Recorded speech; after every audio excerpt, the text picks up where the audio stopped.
Well, tonight, cyclists are calling for changes after a biker was killed on the Rickenbacker Causeway last week. And as CBS 4's Travell Island reports today, they met to talk about a plan to try and improve the safety.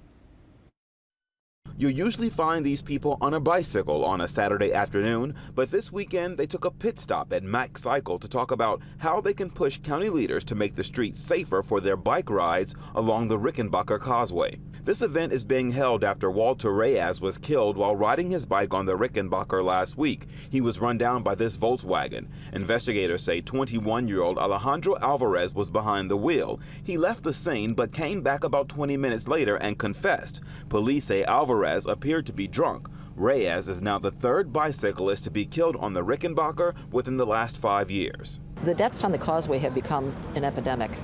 You have 3 deaths in 5 years with the same set of circumstances. Bicyclists are gathering and calling for changes to prevent more deaths.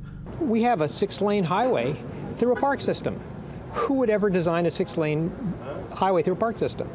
And the reason is, of course, that the highway was there and we built parks around it. Now we have to go back and retrofit it and rethink it. Urban planner Bernard Zykovich has been working on an idea to make the causeway safer for runners and bicyclists. He suggests redesigning the causeway from a 6-lane highway into 4 lanes and expanding the lanes for bikers and runners. It's a long-term safety plan for bikers, and the county planners will have to approve it. But these bikers and the mayor of South Miami want changes now. I think we've hit critical mass, so to speak.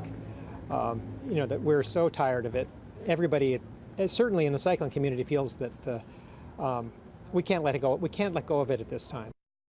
So cycling groups have decided to work with urban planners to come up with some concrete safety improvements they can take to county leaders. But in the meantime, they want immediate action taken to put up barriers that will separate the cyclists from the traffic. Reporting from Miami-Dade County, Travell Island, CBS 4 News. Also tonight.